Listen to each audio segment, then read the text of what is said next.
విశాఖ యువతి హత్య కేసులో దర్యాప్తు కొనసాగుతోంది. ఒడిశా రాయగడలో సూట్ కేసులో యువతి మృతదేహం గుర్తించారు. పెళ్లి విషయంలో గొడవపడడంతో సంధ్య అనే యువతిని హత్య చేసినట్లు నిందితుడు బొలిశెట్టి సురేష్ అంగీకరించారు. జ్ఞానాపురం రైల్వే స్టేషన్ నుంచి సూట్ కేసులో మృతదేహాన్ని రాయగడకు తీసుకువెళ్లి అక్కడ పడేసినట్లు ఒప్పుకున్నాడు. నిందితుడు సురేష్ను ఒడిశా పోలీసులు అరెస్టు చేశారు.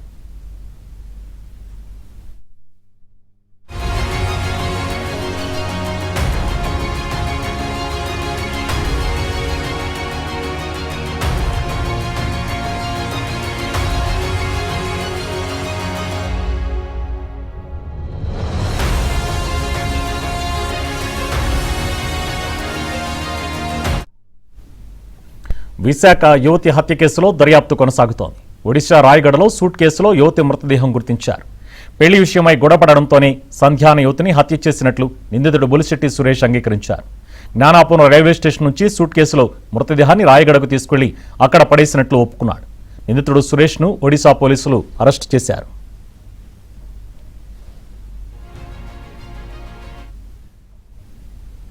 ఈ అంశానికి సంబంధించిన డీటెయిల్స్ మా కరెస్పాండెంట్ సతీష్ అందిస్తారు. సతీష్,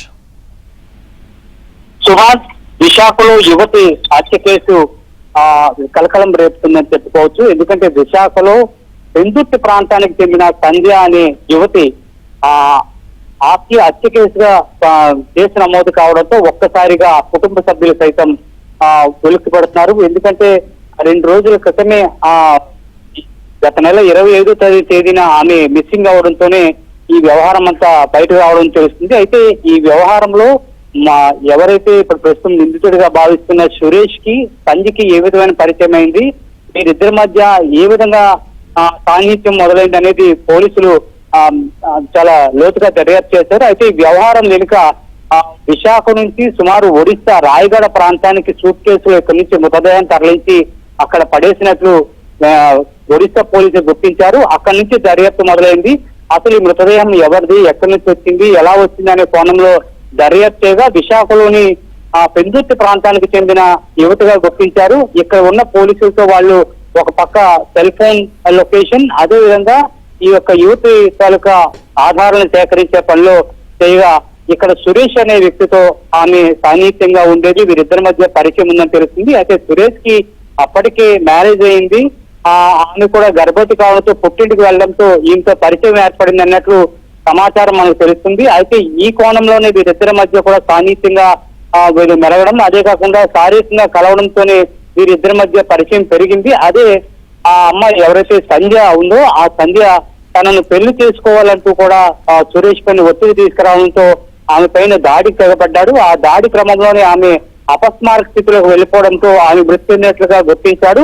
అయితే అప్పటికప్పుడు ఆ మృతదేహాన్ని ఏం చేయాలి అనేది ఒక తొందరపాటు నిర్ణయంతో వెంటనే పక్కనున్న తన వెంట తెచ్చుకున్న సూట్ కేసు ని మొత్తం బాడీని అంతా కూడా అందులో ప్యాక్ చేసి విశాఖ నుంచి రాయగడ ప్రాంతానికి ఇక్కడి నుంచి తరలించాడు. అక్కడ సూట్ కేసు తో పాటు వదిలేయడంతో ఆమెను మొత్తం అక్కడ వ్యవహారం అంతా ఇక్కడతో ముగిసిపోయింది అనుకుని భావించాడు.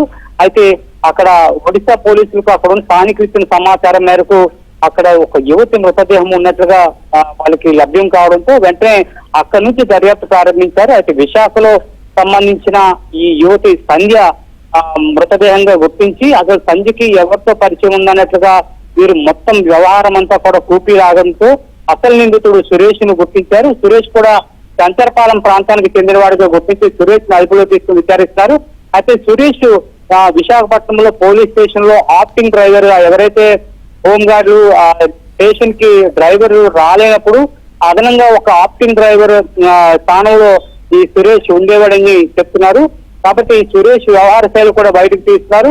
ఆమె ఎవరైతే తన భార్య పుట్టింటికి వెళ్లే క్రమంలోనే ఈ సంధ్యతో పరిచయం ఏర్పడడం, అదే కాకుండా ఆమెతో వివాహం చేసుకోవాలనే కారణంతోనే ఆమెను హతమార్చినట్లుగా పోలీసులు గుర్తించారు.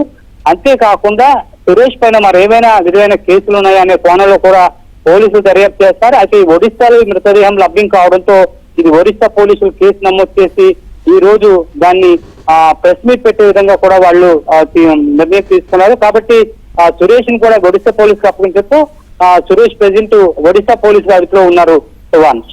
Thank you Satish.